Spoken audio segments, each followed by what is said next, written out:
दोस्तों, ये बात लगभग 15 साल पुरानी है। हम विट्ठलपुर गांव में रहने के लिए आए थे। ऐसे में यहाँ एक किराए के मकान में रहने वाले थे। पिताजी की नौकरी के लिए हमें हमेशा नई नई जगह पर जाकर रहने का मौका मिलता था। मेरे पिताजी शिक्षा विभाग में कार्यरत थे।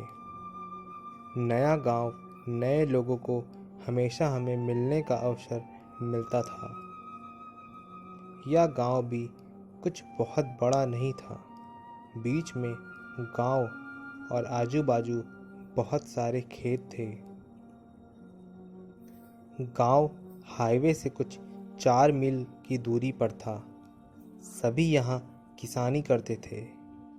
यहाँ एक स्कूल था जिसमें मैंने दाखिला लिया था। यह स्कूल गांव से बाहर था और खेतों के बीच में ही था। हम जब से इस गांव में रहने आए थे तब से हमने यहाँ के भूतों के बारे में बात सुनी थी, पर कभी देखा नहीं था, इसलिए हम उसको मजाक में सुन लेते थे। अब ठंड चालू हो गई थी। छोटा गांव होने से लोग जल्दी खाकर सो जाते थे।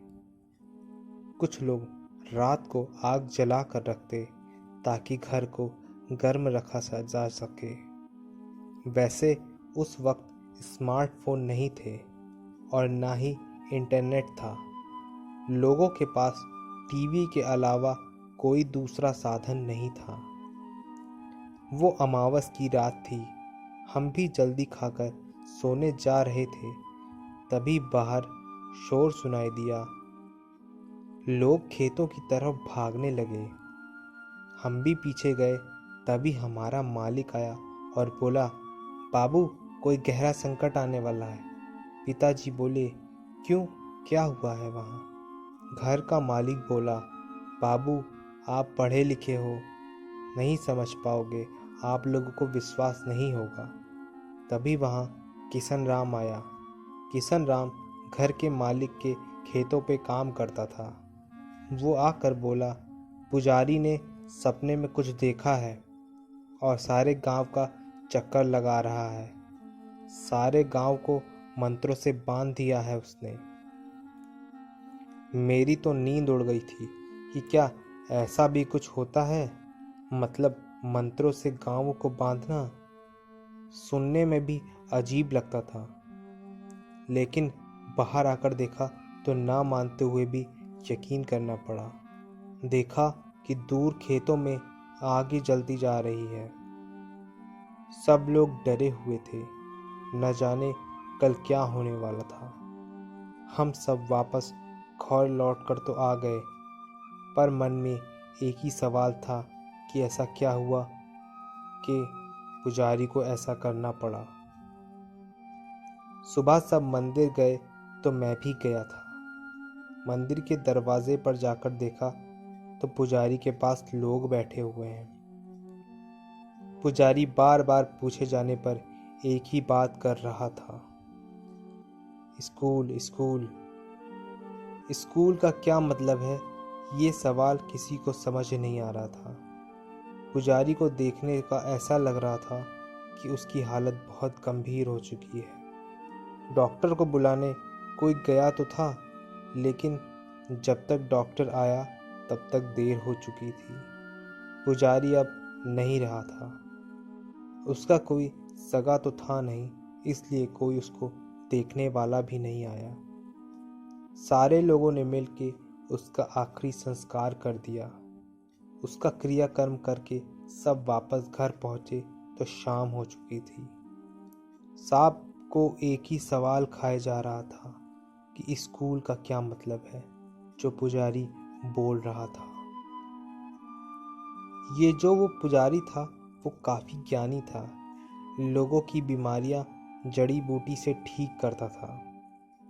कुछ एक लोगों के भूत भी भगाए थे, ऐसा सुना था। इसलिए पुजारी की बात सब मन पे ले रहे थे।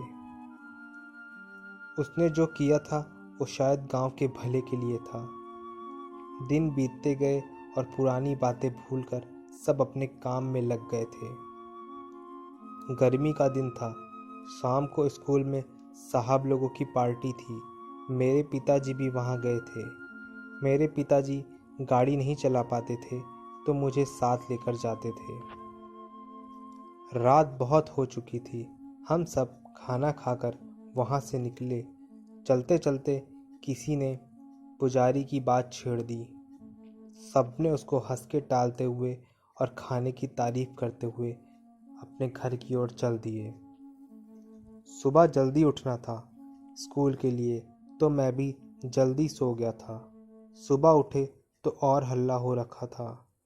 कल जिसने हम सबके लिए खाना बनाया वो आदमी रात को अपने सामान के साथ स्कूल में सो गया था। वो मर गया। हमको लगा कि वो स्कूल में होगा, पर उसकी लाश उसके घर की छत पर मिली। वो वहाँ कैसे पहुँचा पता नहीं। पुलिस आई, खोजबीन करने के बाद सब चले गए। इधर स्कूल के मेन गेट के नीचे वाली सीढ़ी पे खून से लकीरें खींची हुई थी। किसी ने जानबूझ के किया होगा शायद, ऐसा सब बोल रहे थे। पर वो खाना बनाने वाला कैसे मरा, ये बात इतने साल बीत जाने के बाद भी अभी भी राज ही है। इस बात को सालों बीत गया। एक रोज हम सब लोग शहर गए थे। मेरे छोटे भाई की तबीयत कुछ ठीक नहीं थी। बस स्टॉप पे रात को आखिरी बस आकर रुक गई। हम लोग वहाँ उतर कर कुछ 4 मील पैदल चलने वाले थे। वैसे ये कोई पहली बार नहीं था। हम पहले भी यहाँ उतरकर पैदल गांव तक जा चुके थे। पर आज बारिश हो रही थी, बिजली नहीं थी और रात में बिजली भी कड़क रही थी। यहाँ बिजली जाना बहुत आम बात थी। पिता ने छोटी सी टॉर्च मुझे पकड़ा के मुझे और मेरी माँ को चलने को कहा। हम सब पिताजी के पीछे चल रहे थे। अमावस की रात थी और मुझे याद है जब पुजारी मरा था वो भी अमावस की ही रात थी। कहते हैं अगर अमावस की रात को और रात की कुछ घड़ियों का बहुत गहरा संबंध होता है। इसी में भूत पिशाच बहुत ताकतवर हो जाते हैं और वो अपनी अधूरी इच्छा को पूर्ण करने निकल जाते हैं। ये जो स्कूल की घटना थी ये एक बहुत पुराना रहस्य था।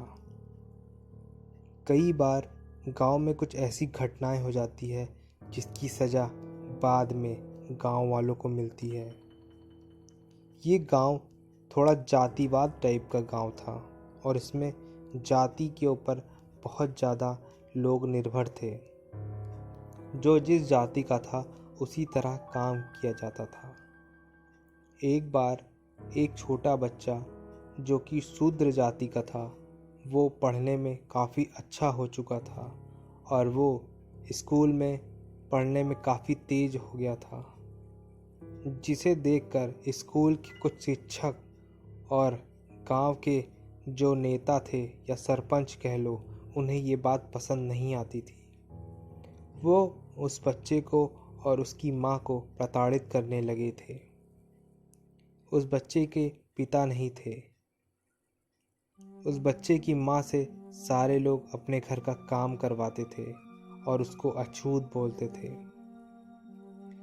और एक बार उसके बच्चे की वहीं स्कूल जब बन रहा था तो उन लोगों ने जानबूझकर उसके बच्चे को स्कूल के खम्भे में उसकी बलि चढ़ा दी और बोल दिया कि उसका बच्चा कहीं खो गया है। उसकी माँ बहुत ढूंढी लेकिन उसका बच्चा नहीं मिला तो उसने फांसी से लटक कर अपनी जान ले ली। शायद उसी की आत्मा आज उस गांव वालों के परेशान कर रही है क्योंकि इसके साथ बहुत गलत हुआ था। ये बात मेरे पिताजी को पता चली थी। तो चलिए आते हैं वापस से कहानी पर। हम लोग स्कूल के पास पहुँचे थे।